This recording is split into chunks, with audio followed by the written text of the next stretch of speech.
Jueces de paz, dicen por allá. Bien, el ejercicio de gobierno en el territorio, de gobierno con el pueblo,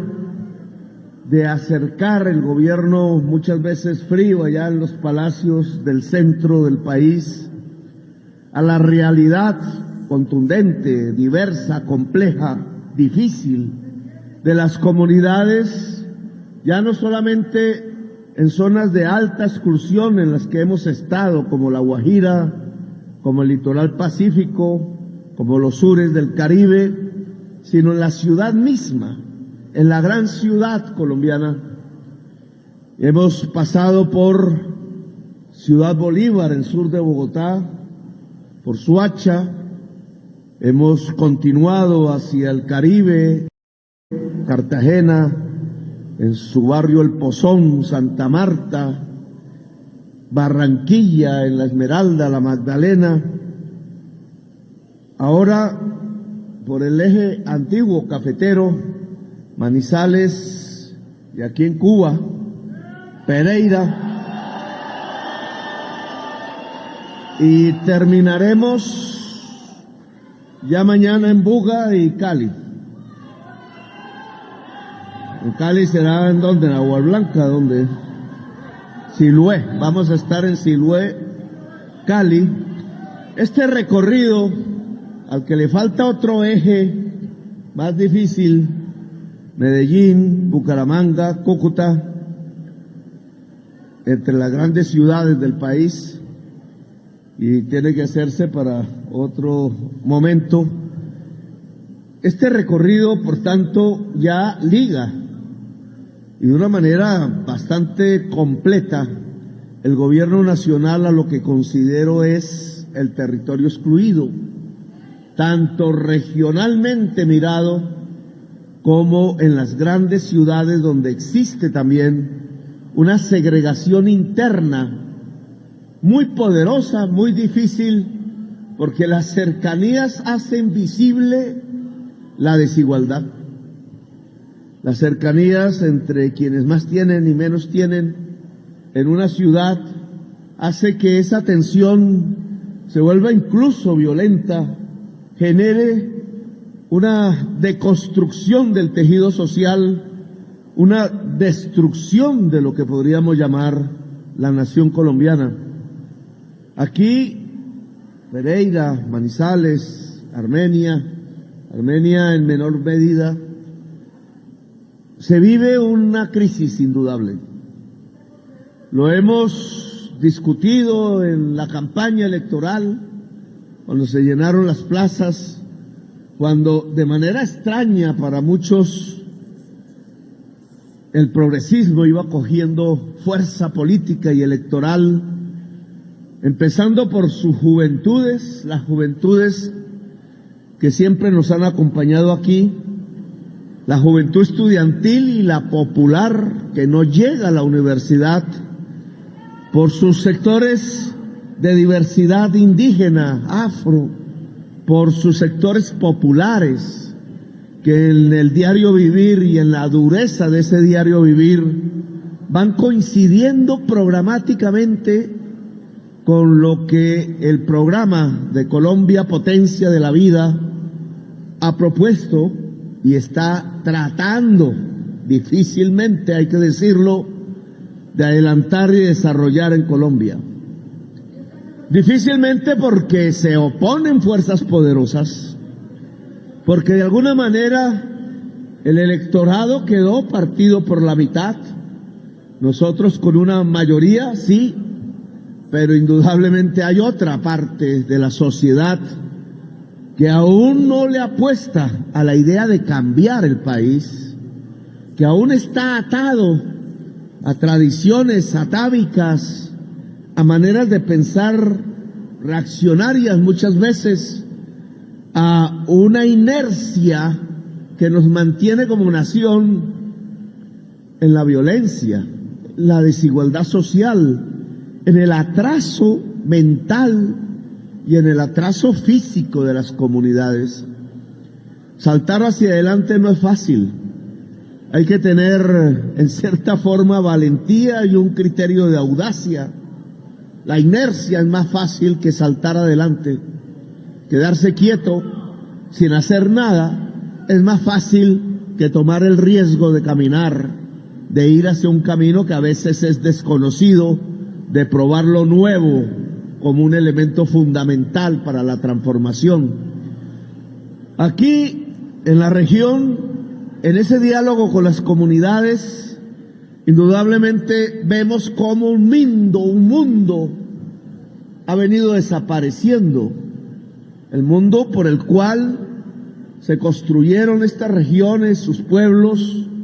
el andar en las montañas, el surco, en la pendiente, el café como un producto de exitosa articulación con la economía mundial durante todo el siglo XX, que enriqueció de una manera relativamente democrática la población de lo que se llamó en aquel entonces el Viejo Caldas. Hubo un sostenimiento de la nación misma, de sus instituciones, de su Estado, del Congreso, de los partidos políticos alrededor del café, y una parte de la economía nacional prosperó gracias a los excedentes que dejaba la exportación por miles de millones de dólares del café colombiano en el mundo. Esa época pasó, yo creo que incluso innecesariamente, porque una élite colombiana que vivió del café, que yo diría se robó el café, que incluso desató violencia sobre el café a mediados del siglo XX, no supo mantener una capacidad productiva alrededor del trabajo que generaba ese producto, una mentalidad, incluso, me lo decía Andrés Pastrana, entre otras cosas, en alguna diligencia judicial a la que fuimos juntos, yo como denunciante y él como denunciado, pero tuvimos la oportunidad ahí medio de cruzar una idea que me pareció sugerente, porque él decía que de cierta manera el café había generado una especie de cultura de la excelencia, que quienes se movieron en ese mundo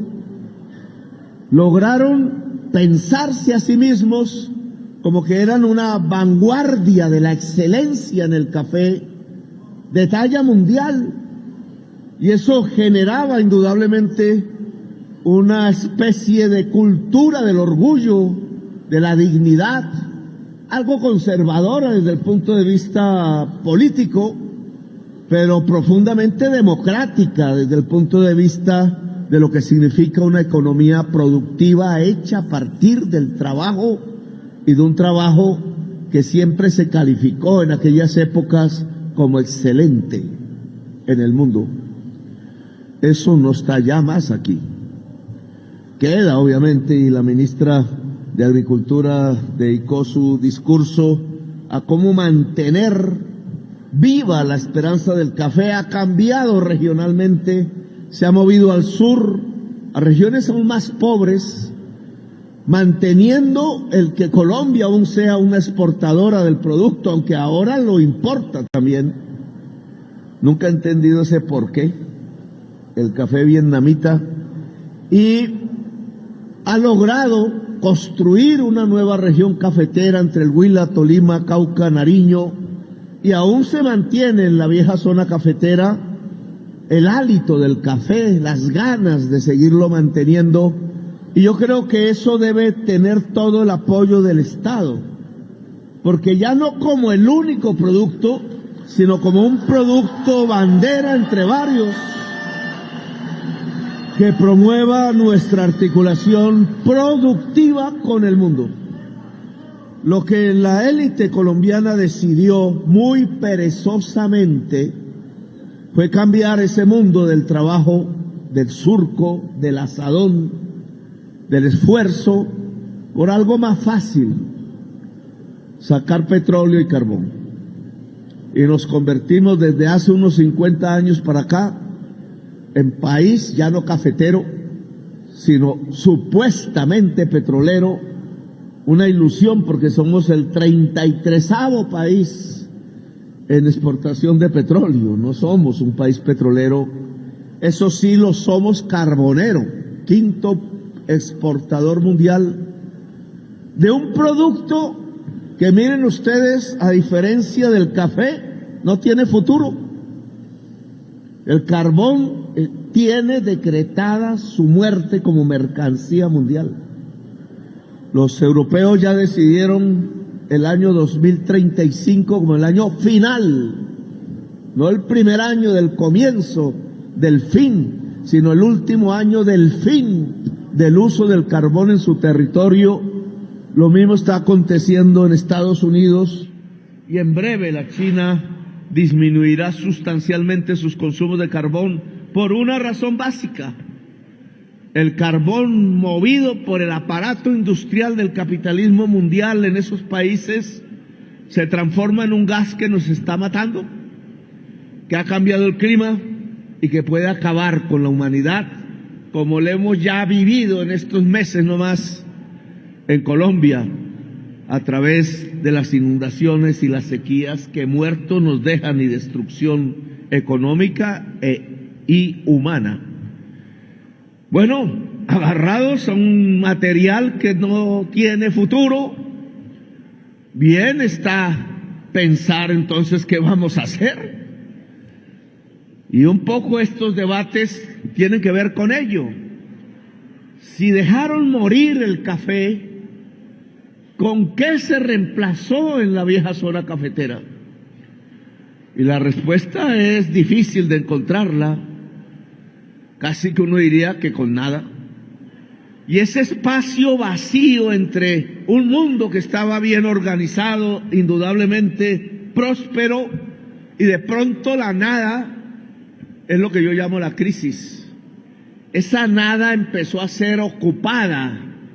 por otro tipo de sujeto y de economía, el narcotráfico, la banda, el quiebre del tejido social de manera violenta, la degradación de la sociedad, incluso de lo más valioso de la sociedad que es la juventud. Por eso hubo un estallido social, por eso tan fuerte en Pereira. Por eso llegó a los niveles de enfrentamiento entre el Estado y la juventud, un Estado en ese momento dirigido por alguien muy ciego que no quiso, no tuvo la humildad democrática de dialogar y en cambio sí se dedicó a matar de tal manera que la Policía Nacional se convirtió en una institución de la más baja popularidad en toda Colombia en ese momento. Se salvó algo el ejército, que se separó prudentemente del conflicto. La clase política no fue capaz de tender los puentes del diálogo que era absolutamente necesario, y el estallido hundido en sangre transitó rápidamente, se apagó solo porque se prendían las urnas. Recuerden ustedes, año 2022, se apagaba el estallido en las calles porque se prendían las urnas electorales, y entonces la población decidió cambiar en las urnas el país.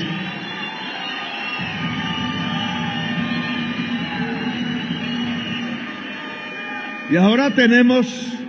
una gran responsabilidad. Ahora nos corresponde como gobierno decidir qué es lo que vamos a hacer. No es cualquiera responsabilidad. En la oposición crece una irresponsabilidad, porque cada vez más gana allí no la oposición republicana, democrática, que siempre se respeta en sus manifestaciones, en sus expresiones. Jamás aquí se ha dado una orden para que algún cuerpo de inteligencia o de la fuerza pública actúe contra la libre expresión de la oposición, su vida, sus bienes, su derecho a expresarse, porque es un derecho que el gobierno debe garantizar, porque es un gobierno democrático. Ni periodistas, ni magistrados, ni líderes de la oposición serán perseguidos por este gobierno. Sacan rumores, pero no son más sino rumores falsos. Fake news le dicen ahora, noticias falsas que una y otra vez toca casi todos los días desmentir. Pero aquí tienen garantizados los derechos que como minorías políticas y en regiones son mayorías políticas tienen. Sin embargo, crece allí ante el desespero que le provoca las políticas de cambio, las transformaciones que se proponen, los hechos de transformación reales que van creciendo a lo largo y ancho del país. Crece allí la idea no democrática, la idea antidemocrática, la idea de romper el voto popular y de repetir lo que alguna vez, siendo yo niño, vi cuando paseaban por las calles en la noche militares y policías en un estado de sitio decretado en un día electoral, un 19 de abril de 1970, cuando decidieron robarse las elecciones y el voto popular de aquel entonces en un país diferente a hoy, pero que generó en esa ruptura institucional un golpe traicionero, el fraude electoral, un fraude al pueblo. Generó, si ustedes lo miran bien, 1970 para acá, la violencia. Aunque uno puede correr las fechas del origen de la violencia hacia atrás, 48, 51, 64, incluso más atrás, 36, la respuesta violenta a la revolución en marcha del entonces muy progresista Partido Liberal de Alfonso López Pumarejo. Podría uno colocar fechas, siempre la violencia como un continuum. Lo cierto es que a partir de 1970 y después de haber hecho un gran esfuerzo en donde el mundo cafetero participó de la paz política entre liberales y conservadores, que se habían matado entre sí de manera bárbara por todo el país, a partir de 1970 vino de nuevo una oleada de violencia que aún hoy no nos abandona. Son ya 54 años, medio siglo largo de violencia en la última fase, que comenzó con la insurgencia socialista, armada, democrática para algunos, pero que desató los fantasmas al interior de la sociedad colombiana, porque no se plasmó ni en una revolución ni en una transformación. De ahí solo sale como rescatado la Asamblea Nacional Constituyente y la Constitución del 91, y después el marasmo de una autodestrucción de la sociedad colombiana, de su propia juventud, jóvenes matando jóvenes simplemente por la codicia, por algún dinero, por un espacio en un mercado ilegal, por algo que no tiene futuro, porque ya no es una bandera revolucionaria o política, roja, azul, incluso la combinación de los tres, que era la bandera de la ANAPO, ya no es eso, sino una especie de vacío, de la nada, de matarse porque sí, de tener un año o dos, de solventar problemas para algunos a la manera más, le llamo yo, traqueta, poniéndose la cadena gruesa del oro, manejando a la mujer como un objeto, y después simplemente esperando que el segundo o el tercero al mando o la otra banda del otro lado lo mate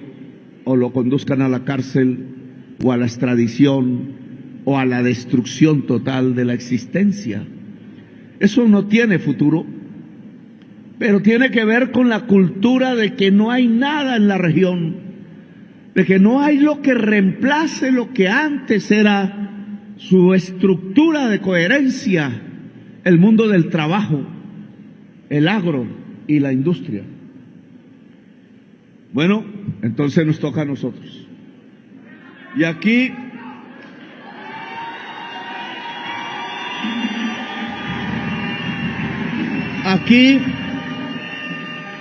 de las intervenciones que han hecho los voceros temáticos de la comunidad, todas muy profundas, tuvo una alta profundidad, calidad la intervención de todos y todas, pero aquí aparecen una serie de temas que me parece que es fundamental que el gobierno no solamente tome nota, sino actúe, porque hay allí unos elementos. Cuando la compañera nos planteaba la atención primaria en salud,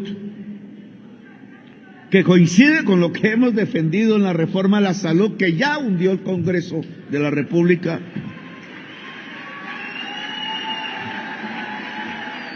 pero que nosotros estamos intentando implementar en la práctica, buscando los resquicios que las leyes vigentes, contrarias en muchas partes a esta idea de la atención primaria en salud, pues tratamos de empoderarla, de volverla realidad, de no dejarla morir, porque es una idea mundial. Nació en una ciudad que se llama Alma-Ata, de experiencias mundiales de la humanidad que se congregaron allí, años 70, no recuerdo la fecha, que decía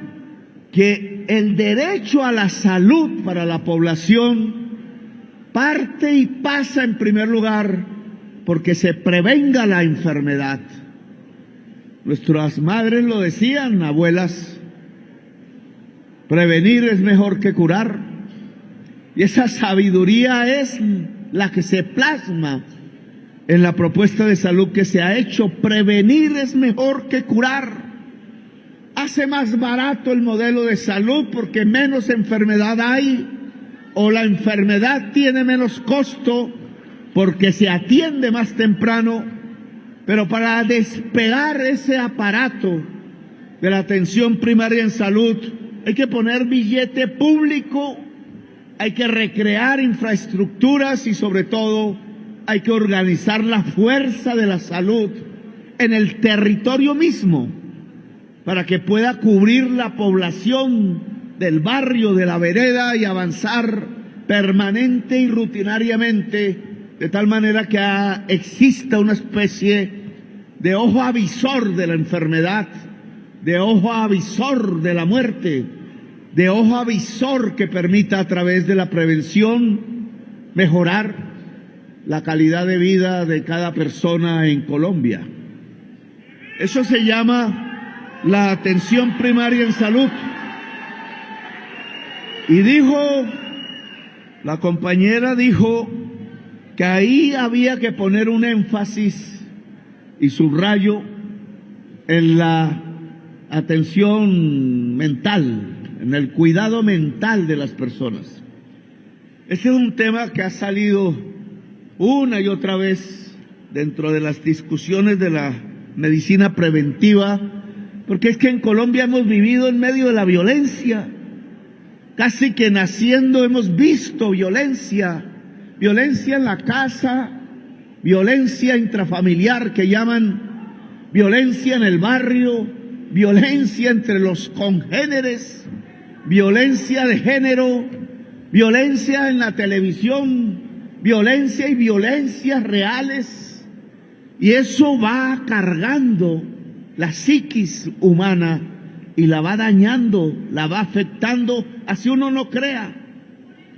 Algún estudio psicológico de esos que hacen los gringos en la sociedad colombiana decía que 1 de cada 5 colombianos tenían un problema mental. Es decir, aquí, no digo que comenzando por mí mismo, porque ahí coge la prensa y dice el presidente. Pero si es 1 de cada 5, sea la depresión, que ahora es tan masiva, sea los intentos de suicidio o el suicidio mismo en la juventud, sobre todo masculina, según los datos, sea una serie de la misma adicción a las sustancias X, cualesquiera, es un problema de salud mental. No es un problema de la policía. Aquí las derechas, como andan abrazadas con los narcotraficantes y no quieren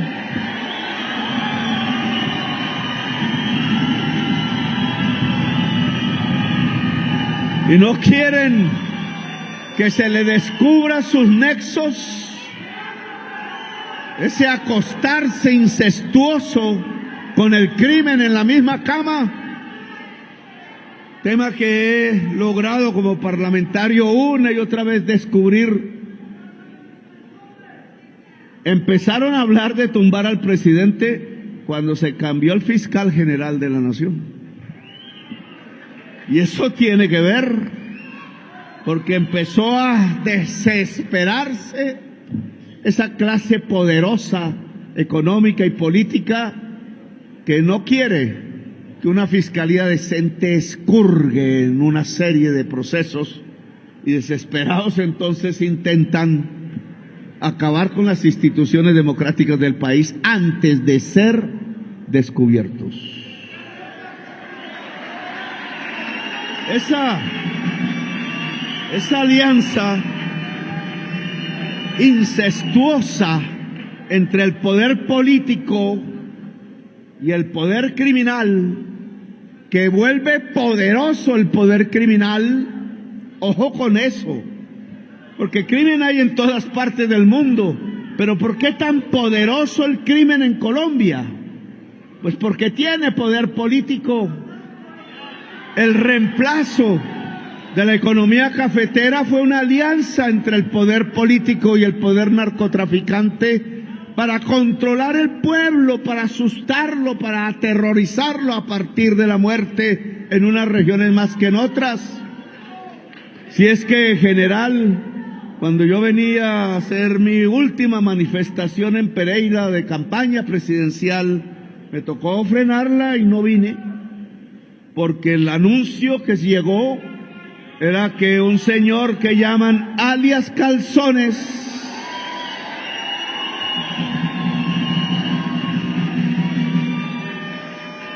el muy uribista, el muy del gota a gota, el muy del traqueteo y de la cordillera, le había dicho a la cordillera que me asesinaran. Y eso no puede ser así. Eso no puede ser en una sociedad que tenemos que hacer transitar hacia la paz. Ese tema de la sanidad mental, viceministro, me parece fundamental. Y entonces, puesto el tema, y lo podríamos comenzar, porque si nuestra juventud se degrada, y yo no soy de la tesis de la prohibición de las drogas, pero sí soy de la tesis que tenemos que buscarle oportunidades a la juventud precisamente para que no caiga en la adicción, porque la adicción es una esclavitud. No está muy bien científicamente cimentado porque un ser humano se vuelve adicto y otro no. Unos a una sustancia y otros a otra, al cigarrillo, al alcohol, al tinto, al café, que también, al tabaco, al cigarrillo, etcétera. Pero la adicción, en mi opinión, muy personal, tiene que ver cuando se rompen los afectos. Por eso los norteamericanos se están literalmente matando con el fentanilo, porque viven solos, se drogan en una pieza y con esa sustancia ni salen vivos de la pieza, sino en un ataúd por 100.000 cada año. Si se reconstruye el tejido, si está el afecto, si aparece el amor, si los lazos de la comunidad se vuelven fuertes, la adicción disminuye, en mi opinión, porque la juventud tiene una intensidad en el vivir que es más poderosa que la que encuentra en la virtualidad de las drogas, algunas de las cuales ya son tecnológicas. Entonces, viceministro, usted explíqueme aquí, coja el micrófono, ¿cómo vamos a plantear el desarrollo de la atención del sistema preventivo de salud en la ciudad de Pereira, Dos Quebradas, etcétera, con ese énfasis de salud pública sobre el consumo de sustancias, de cuidado de la sanidad mental en la juventud de Pereira, porque las estadísticas, si son ciertas, nos muestran muy por encima del promedio nacional, lo cual indica algo, indica un vacío y una gran falla en la sociedad